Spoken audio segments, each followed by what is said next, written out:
Cumprimento a todos e cada um com a graça de nosso bom e eterno Deus. De volta com mais uma lição de nossa Escola Bíblica Dominical. Desta feita, lição de número 5.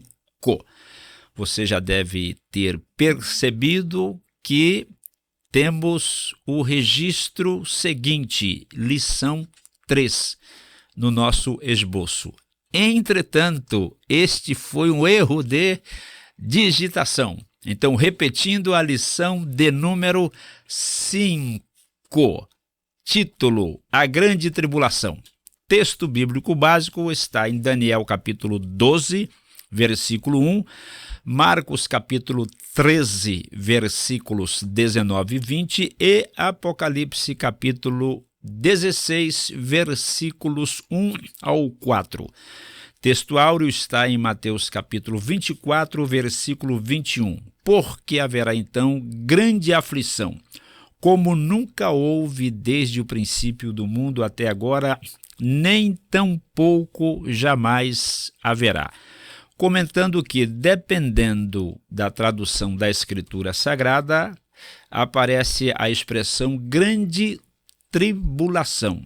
Esta que eu utilizo é a Almeida Revista e Corrigida da Sociedade Bíblica do Brasil, edição de 1995. Porém, tanto grande aflição como grande tribulação são traduções corretas. Objetivos da lição são 3. Número 1, estar apto a discorrer sobre as características do período da grande tribulação. Objetivo número 2, entender os fatos que ocorrerão antes, durante e depois desse tempo de angústia, ou seja, aqueles acontecimentos anteriores ao arrebatamento da igreja, inclusive, e é algo de grande importância compreender isto, os acontecimentos que irão suceder-se no período propriamente dito da grande aflição e assim sucessivamente. O objetivo de número 3, estar ciente dos diferentes pontos de vista acerca do assunto, qual seja a grande tribulação, e ser capaz de distinguir o que cada um deles preconiza. Palavra introdutória. Nesta lição, estaremos estudando um período ímpar da história. De acordo com as profecias escriturísticas, este será o maior, o mais angustiante e doloroso tempo no que diz respeito à humanidade. Desde a primeira semana da criação, não houve nem haverá outro ciclo de tamanha dor, agonia, pavor e sofrimento sobre a espécie humana. Passemos agora para o tópico de número 1. O período tribulacional, Apocalipse 7 e 14. A primeira vez que a Escritura Sagrada menciona a grande tribulação está no livro de Deuteronômio, capítulo 4, versículo de número 30. É um texto um tanto quanto importante no estudo desta importante doutrina.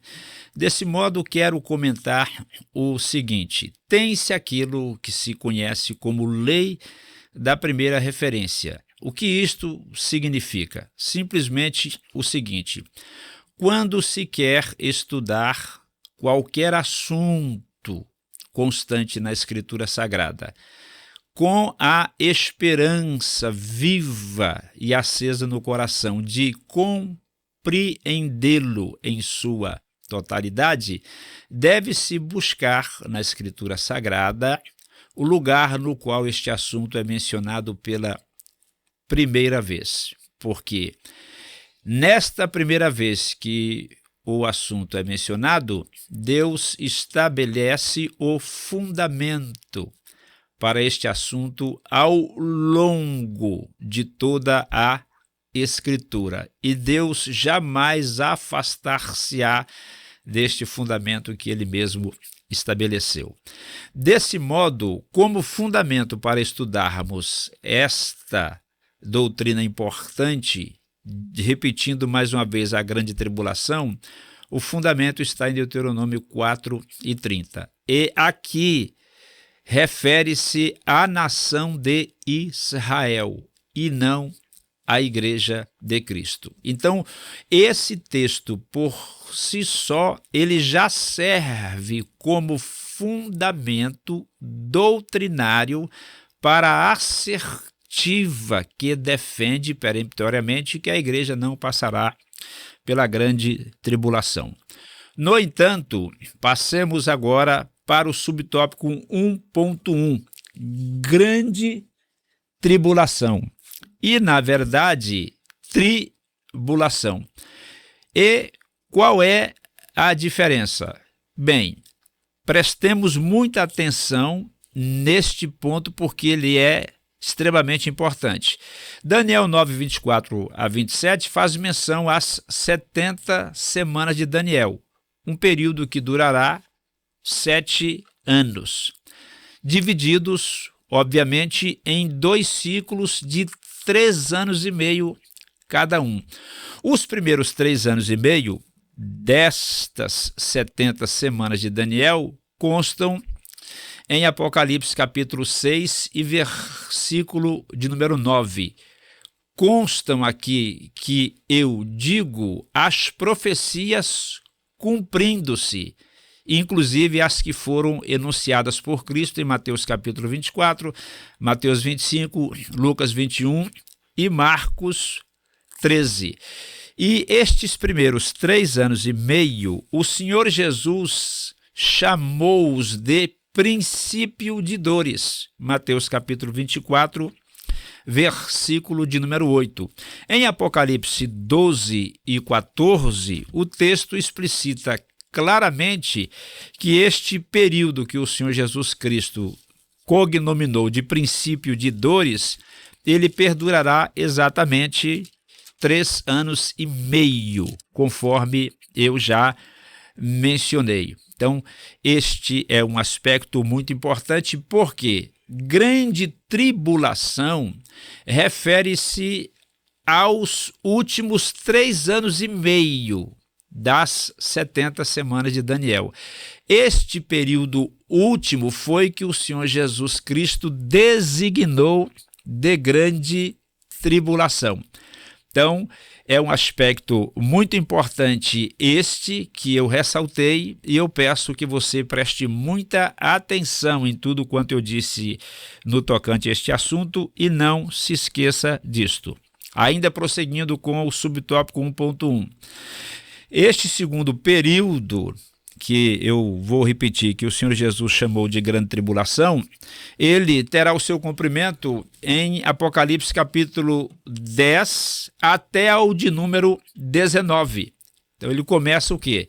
Exatamente na metade das 70 semanas de Daniel, ocasião na qual o mundo conhecerá a manifestação da ira de Deus. É o texto bem conhecido e até muito discutido por não poucos que estudam escatologia, de Apocalipse capítulo 3, versículo 10. Como guardaste a palavra da minha paciência, também eu te guardarei da hora da tentação, que há de vir sobre todo o mundo, para tentar os que habitam na terra. Então, dadas estas explicações no tocante ao subtópico 1.1, passemos para o subtópico 1.2. Quando começará a grande tribulação? Em Apocalipse capítulo de número 6 e o versículo de número 17, o texto diz: porque é vindo o grande dia da sua ira, e quem poderá subsistir? Pode-se então precisar o momento exato no qual a grande tribulação iniciar-se-á? Bem, pensemos mais apropriadamente nas 70 semanas de Daniel, porque a grande tribulação ela está inclusa nestas 70 semanas. O que ocorre é o seguinte: as 70 semanas de Daniel, elas começarão a cumprir-se a partir do momento no qual o anticristo assentar-se com os muitos de Israel, está em Daniel capítulo 9, versículo 27, e assinar o acordo, a aliança entre ele e a nação de Israel. Quando este acordo for assinado, a partir deste momento, o relógio de Deus será acionado e terá início, então, as 70 semanas de Daniel. Ainda que eu tenha dito que o acordo será assinado com a nação de Israel, subentende-se isto. Por quê? Porque o texto sagrado ele não explicita, ele não explica o que significa a palavra muitos neste texto. Existem apenas conjecturas, axiologias e fatos semelhantes. De qualquer modo, quando o acordo for assinado entre ele e o povo judeu, a partir daí, então, terá início a contagem regressiva das 70 semanas de Daniel. Outro ponto importante: por este tempo a igreja já terá sido raptada desta terra. E note o que eu coloquei no meu esboço: o Espírito Santo não será retirado da terra por ocasião do arrebatamento da igreja, como alguns erroneamente costumam ensinar. Inclusive porque o Espírito Santo é Deus, sendo Deus ele é onipresente, e logicamente ele está em todos os lugares ao mesmo tempo. Salmos 139, versículos 7 a 10, faz menção a essa onipresença do Espírito de Deus. O que acontecerá é que ele continuará agindo na terra, porém não mais através da instrumentalidade da igreja, porque ela terá sido raptada por Cristo em direção aos céus. E agora passemos para o subtópico 1.3. A grande tribulação será um período de purificação dos judeus, o povo de Israel, porque naquela ocasião Deus tratará também com o mundo em sua completude. Porém, de maneira mais direta e específica, ele estará tratando com o povo de Israel. Inclusive, o texto de Deuteronômio 31 e 27 esclarece que Deus conhece a rebelião e a dura cerviz do povo judeu ao longo dos séculos. Entretanto, este povo foi o povo que Deus escolheu para servi-lo nos dias do Antigo Testamento, os descendentes de Abraão. É lógico que eu não vou explicitar aqui detalhadamente essa questão da descendência de Abraão, porque a nossa aula, conforme você que nos acompanha tem consciência disto, é apenas um resumo que nós apresentamos e não estudo e análise da aula em sua totalidade. Então, desse modo, durante o período da 70ª semana de Daniel, Deus voltará a tratar com a nação de Israel. Passemos agora para o tópico número 2, 7 selos, 7 trombetas e 7 taças. Então, o apóstolo João, ao escrever o livro do Apocalipse, ele faz menção exatamente aos 7 selos, trombetas e taças, porque nestes 3 instrumentos estão inseridos todo o juízo que Deus derramará sobre a face da terra naqueles dias, a fim de castigar a humanidade por conta de sua rebeldia, de sua idolatria, das práticas de suas feitiçarias e pecados semelhantes. Então, como já mencionamos anteriormente, serão dias de profunda angústia, dias terríveis que infligirão um grande sofrimento aos moradores da terra como um todo. Desse modo, vê-se no referido livro do Apocalipse o desenrolar de acontecimentos sobrenaturais que provocarão, aqui está, mais alguns detalhes interessantes: angústia, calamidades, desastres, enfermidades, flagelos e o caos. E estes acontecimentos, eles ocorrerão em escala ascendente, ou seja, iniciam-se com a abertura dos 7 selos e eles vão se intensificando, tornando-se cada vez mais rigorosos. Quando se chega ao momento do toque das 7 trombetas e depois também com o derramamento do cálice da ira de Deus constante nas 7 taças. Subtópico 2.1 agora, os 7 selos. Apocalipse capítulo 6, a partir do versículo de número 1, até Apocalipse capítulo de número 7, o último versículo, que é exatamente o de número, deixa eu ver aqui, Apocalipse 7, capítulo 7, versículos, vai até o versículo de número 18, vai até o versículo número 17, porque no capítulo 8, versículo 1, tem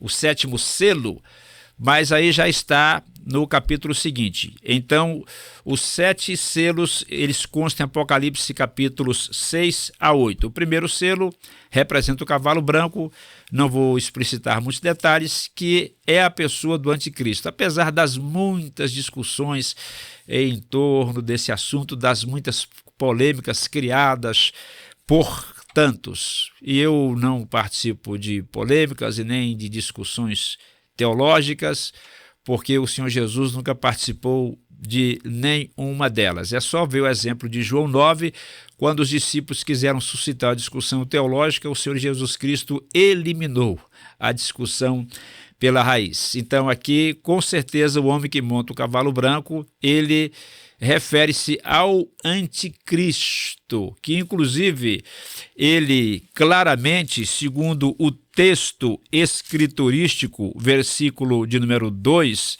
ele sai tendo apenas um arco na mão.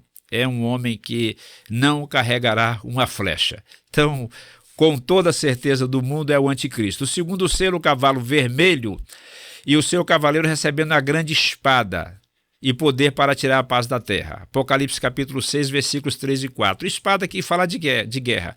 É o cumprimento de Mateus 24, quando o Senhor Jesus Cristo disse que ouvireis de guerras e rumores de guerras. O cumprimento está aqui, em Apocalipse 6, 3 e 4. O terceiro selo, um cavalo preto e o seu cavaleiro com a balança nas mãos. Isto fala de fome. Cumprimento de Mateus 24, o Senhor Jesus Cristo disse que haverá fomes, só que naquela ocasião serão fomes provocadas por uma ação sobrenatural de Deus. O quarto selo introduz um cavalo amarelo. O texto grego aqui, mais claramente, refere-se a uma cor amarelada. O que melhor exemplifica esta cor é aquela do cadáver de uma pessoa quando morre, aquele amarelo esverdeado. Então é este tipo de cor que o texto está a referir-se. E o seu cavaleiro chama-se Morte, porque muitas vidas serão ceifadas na referida ocasião. E o versículo de número 8 diz que o que estava sentado sobre ele tinha por nome Morte, e o inferno o seguia. E foi-lhes dado poder para matar a quarta parte da terra com espada, com fome e com mortandade, e com as feras da terra. E o texto não explicita quem são essas feras. Entretanto, uma pequena informação para você. O animal que mais eliminou seres humanos no planeta Terra até hoje foi o rato. É uma fera terrível. Não posso afirmar, porque não tenho base escriturística para isto, mas quem sabe o rato estará incluso entre estas feras que Deus usará para matar a terça parte da humanidade naqueles dias. Passemos agora para o quinto selo, que representa todos os mártires, homens e mulheres. Apocalipse 6, versículos 9 a 11. Uma multidão de pessoas que foram martirizadas por amor a Cristo e que, quando se abre o quinto selo, elas são mostradas estando já no céu, recebem vestes cumpridas e a ordem de que devem aguardar até que o número de seus conservos seja completado. Isto significa que, depois da partida delas, desta terra, para o céu, outros muitos mártires ainda também perecerão por amor a Cristo e a seguir juntar-se-ão a elas no céu. E então estes mártires, no período posterior ao término da grande tribulação, ressurgirão dentre os mortos e ingressarão no reino milenial para reinarem ao lado de Cristo. O sexto selo apresenta 7 elementos da natureza: terremoto, sol, lua, estrelas, céus, montanhas e ilhas. Então, o descortinado derramamento do juízo de Deus, ele sai da esfera terrena e agora passa para a esfera celestial. Então, haverá uma devastação mundial por causa dessas turbulências que afetarão o sol, a lua e as estrelas, provocando grande sofrimento sobre a face da terra e impingindo muita dor aos habitantes do planeta Terra. Tanto que, quando chegamos ao 7º selo, conforme eu disse e vou repetir, então os 6 selos já foram abertos por Cristo e cumpriram-se, em Apocalipse capítulo 6 e também no capítulo 7. O 7º selo ele está no capítulo 8, versículo de número 1. Só que este 7º selo, na verdade, ele está vazio. Quando o Senhor Jesus Cristo desata este 7º selo, então o que surge? As 7 trombetas. Vamos para elas agora, no subtópico 2.2. Quando a primeira trombeta é tocada pelo primeiro anjo de um grupo de 7, qual é o resultado do toque da primeira trombeta? Destruição da terça parte da vegetação do planeta. Apocalipse 8 e 7. Quando a segunda trombeta é tocada, apresenta um monte ardendo em fogo que cai no mar. Qual é o resultado disto? 1/3 dos oceanos é contaminado, 1/3 das criaturas morre e 1/3 das embarcações é destruída. Estas criaturas que morrem são criaturas do mar. Apocalipse capítulo 8, versículos 8 e 9. Logicamente, isto provocará grande escassez de alimento, porque, logicamente, todos sabemos que o homem, ele é alimentado daquilo que também vem do mar, como, por exemplo, peixes, camarões e assim sucessivamente. Passemos agora para a terceira trombeta. Uma grande estrela chamada Absinto, ardendo como fogo, cai sobre os rios, e esta vai atingir as fontes das águas. Qual é o resultado? A terça parte de toda a água potável do mundo é contaminada, e isto provocará um grande morticínio de seres humanos. O texto não explicita o número exato destas pessoas que morrerão, mas será um número consideravelmente elevado. A quarta trombeta é tocada e fere a terça parte do sol, da lua e das estrelas. É bom explicar que isto aqui acontecerá de forma temporária. Logo a seguir, sol e lua e estrelas voltam a funcionar em sua completude, ainda que este juízo repetir-se-á posteriormente. Então o resultado será o seguinte: trevas, densa escuridão afetarão o dia e a noite. Apocalipse capítulo 8, versículo de número 12. Quando o anjo toca a quinta trombeta, uma grande estrela cai do céu e abre o abismo, de onde sobe uma fumaça muito densa, semelhante a uma fornalha gigante.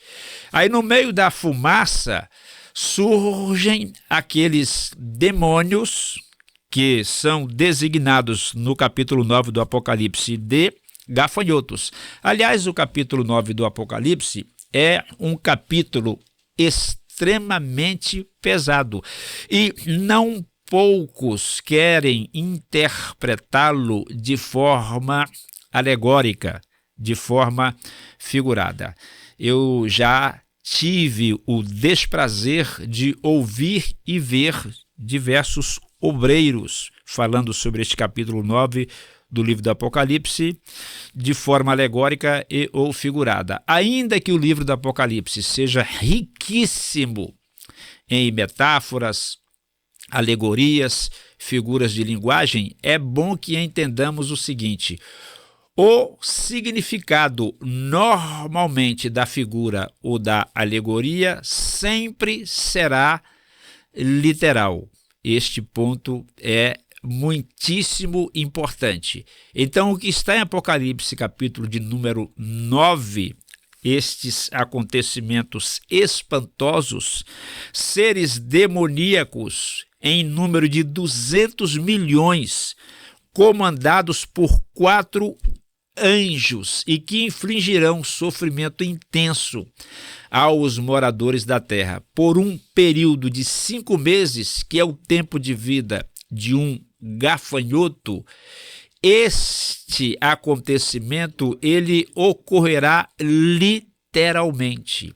Então, estes 200 milhões de seres demoníacos estão aprisionados neste lugar chamado de abismo, e quando a 5ª trombeta for tocada, eles sairão do abismo em direção ao planeta Terra.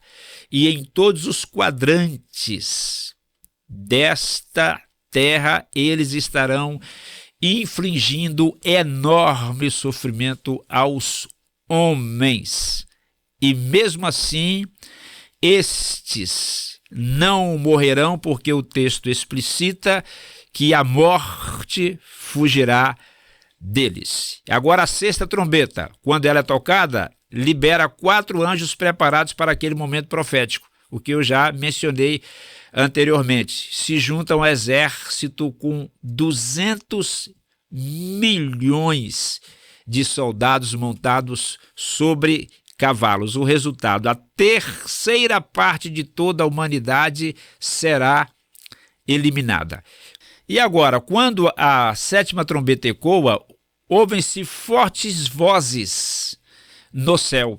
E é um fato bastante curioso que esta trombeta, a 7ª, está em Apocalipse capítulo 11, versículo de número 15. Quando ela é tocada, ela já está, na verdade, anunciando o finzinho do período da grande tribulação e o estabelecimento do reino prometido por Deus desde os dias do Antigo Testamento. Desse modo, eu quero explicar que é impossível estabelecer um esboço cronológico de tudo quanto se passa no livro do Apocalipse. Este livro ele é extraordinário, porque trata-se de uma revelação que o próprio Cristo deu ao seu servo apóstolo João. Apocalipse capítulo 1, versículo de número 1. De qualquer maneira, esta 7ª trombeta consta em Apocalipse 11, 15 até ao versículo 19, mas os seus efeitos, eles continuam até mais adiante. Então, qual é o resultado do toque dessa trombeta? Um deles é que se terá a abertura do santuário de Deus com a Arca da Aliança. Então, a Arca da Aliança e o santuário de Deus serão vistos, poderão ser contemplados. É algo que tem que se estudar com muito cuidado, porque quando se fala em templo no céu ou santuário, quer dizer que isto está se referindo ao céu, porque lá mais adiante o livro do Apocalipse, quando ele disse que nela não vi templo, ele disse que não viu templo especificamente na Nova Jerusalém, não no céu em sua completude. Então deve-se separar muito bem uma coisa da outra para não se estabelecer nenhum tipo de confusão. Agora o subtópico 2.3. Então, depois dos selos e das trombetas, agora vem as taças, as 7 também, taças de juízo. A primeira taça é derramada sobre a terra. Qual o alvo? Todas as pessoas que tinham a marca da besta. Consequência. Então, causará úlcera e feridas dolorosas nos habitantes do planeta Terra. Apocalipse capítulo 16, versículo de número 2, deixa bem claro que se fará uma chaga má e maligna nos homens. A segunda taça, quando é derramada sobre os mares, qual a consequência? As águas tornam-se em sangue e morrem todas as criaturas viventes. Obviamente, criaturas viventes do mar. Então, isso significa mais escassez de comida para os habitantes do planeta Terra, cumprindo-se o que Jesus disse em Mateus 24, repetindo, que naquele período haverá fomes. As 7 taças de juízo ainda agora, a terceira é derramada sobre os rios e fontes. Consequência, as águas são transformadas em sangue. Apocalipse 16, versículo de número 4. O texto deixa isso bem claro, não é? Então devemos cuidar bem desse ponto. A quarta taça é derramada no sol. Consequência, calor insuportável, ardente, escaldante. Homens queimados, porque o versículo 8 diz: e o quarto anjo derramou a sua taça sobre o sol, e foi-lhe permitido que abrasasse os homens com fogo. Verso 9. E os homens foram abrasados com grandes calores e blasfemaram o nome de Deus, que tem poder sobre estas pragas. E não se arrependeram para lhe darem glória. Desse modo, permanecerão insubmissos a Deus. A quinta taça é derramada sobre o trono da besta. Consequência, trevas densas, tormentos, feridas e agonias sobre os homens. Mas isto também causará uma desestabilização do reino do anticristo. Logicamente que isto aqui já está acontecendo no segundo ciclo da 70ª semana de Daniel, ou seja, nos 3 anos e meio últimos. Sexta taça, derramada sobre o rio Eufrates. Consequência, as águas secam-se completamente, abrindo caminho para os reis do Oriente que marcharão em direção à terra de Israel. Várias nações estarão fazendo parte desse bloco que marchará para invadir a terra de Israel. Quando a 7ª taça é derramada nos ares, qual a consequência? Terremotos fortíssimos, trovões, chuvas, tormentos, cidade dividida, enormes pedras de granizo que serão derramadas ou lançadas como uma verdadeira chuva sobre a face desta terra. Imaginemos o sofrimento que isto não infligirá à humanidade naqueles dias em sua completude. Questões sobre a grande tribulação, é o tópico número 3. Quem será o governante mundial da grande tribulação? Logicamente, a pessoa do anticristo. Daniel, capítulo 7, versículos 24 a 25. Ele é chamado na Escritura Sagrada de o homem do pecado, o inimigo declarado de Deus. Agora o subtópico 3.2. A nação de Israel estará envolvida na grande tribulação. Porque, conforme eu disse anteriormente, vou repetir, Deus estará tratando com o mundo em sua completude, mas de forma mais direta com a nação de Israel. E em Jeremias 30, versículo número 7, a Escritura Sagrada chama aquele período de tempo de angústia para Jacó. E Jacó aí, logicamente, é uma referência ao povo judeu, à nação de Israel. Nesta ocasião, vou repetir outra vez. A igreja estará em um lugar especial, porque ela terá sido já raptada desta terra, participando das bodas do Cordeiro, conforme descrição em Apocalipse 19, versículo número 7. Subtópico 3.3. Haverá sobrevivência da grande tribulação? Sim, haverá, com toda certeza. Muitas almas serão salvas naquele período.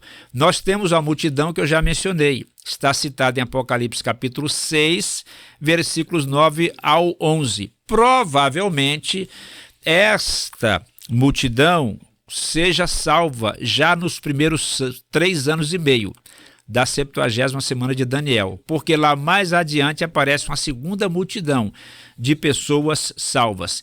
E neste período também deve-se considerar a salvação de muitos judeus que crerão na pregação do Evangelho do Reino, Mateus 24:14, que estará sendo pregado naqueles dias, e inclusive pelos 144 mil que serão judeus oriundos das 12 tribos de Israel, 12 mil de cada tribo. E estes 144 mil, além de serem escolhidos e salvos por Deus, eles estarão pregando o evangelho do reino naquela ocasião. Então, muitas pessoas, repito, serão salvas naqueles dias posteriores ao arrebatamento da igreja, e quando se escassear muito o número de pregadores, porque a perseguição será severa e muitos deles serão martirizados, em Apocalipse 14:6, Deus providenciará um anjo que estará pregando dos altos céus o evangelho eterno, conclamando os homens ao arrependimento. Subtópico 3.4. Qual o papel da igreja na grande tribulação? Ora, a grande tribulação é referência, está aqui outra vez a menção a isto, a última metade da 70ª semana de Daniel. Entretanto, nem o Senhor Jesus Cristo, nem Paulo, doutrinador da igreja, nunca ensinaram que a igreja deveria preparar-se para sobreviver na grande tribulação. Então, qual o papel da igreja de Cristo na grande tribulação? Absolutamente nenhum, porque ela não estará aqui. A igreja, ela é mencionada em Apocalipse capítulos 2 e 3. Do capítulo 4 até o capítulo de número 19, a igreja não é mencionada, exceto quando é citada no versículo 7, participando no céu, não na terra, das bodas do Cordeiro. Portanto, eu vou repetir, de Apocalipse 4, versículo 1, até Apocalipse capítulo 19, a igreja não é mencionada em lugar nenhum do texto escriturístico. E, finalmente, a conclusão desta nossa aula sobre a grande tribulação. O anticristo se manifestará após o rapto da igreja de Cristo. Não obstante, o Espírito Santo continuará operando nesta terra, conforme eu disse e repito, só que não mais através da instrumentalidade da igreja, porque ela terá sido raptada por Cristo em direção aos céus. Isso significa que todos, até mesmo o adversário tão aparentemente poderoso, tem de se dobrar diante da soberania do Altíssimo e limitar sua ação ao que Deus historicamente estabeleceu. Porque, por exemplo, a ação de Satanás, a ação do anticristo, a ação do falso profeta, esta ação, ela estará limitada por Deus. Tudo o que eles realizarem naqueles dias, só o farão até onde e quando Deus permitir que eles o façam. Findo o período de tempo estabelecido por Deus para o cumprimento de seu organograma, Cristo voltará, colocará um fim à grande tribulação, e o anticristo e o falso profeta serão lançados no lago que arde com fogo e enxofre. E agora atividade para fixação. Cite 3 fatos que farão parte do cenário da grande tribulação. 3 fatos. Você consegue lembrar-se de algum destes fatos que farão parte do cenário da grande tribulação? Lembrou-se de algum?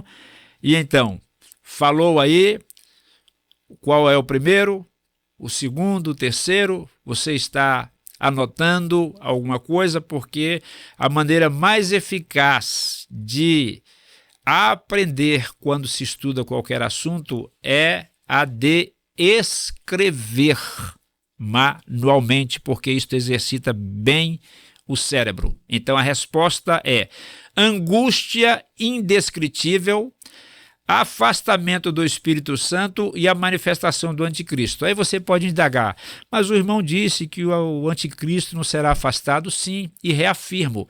Esta aqui é a resposta que consta na revista, mas esta resposta ela está errada. E por que ela foi inserida aqui no esboço? Exatamente para despertar e prender a sua atenção, ou então ver se realmente você acompanhou com muita atenção tudo quanto nós estudamos até o presente momento.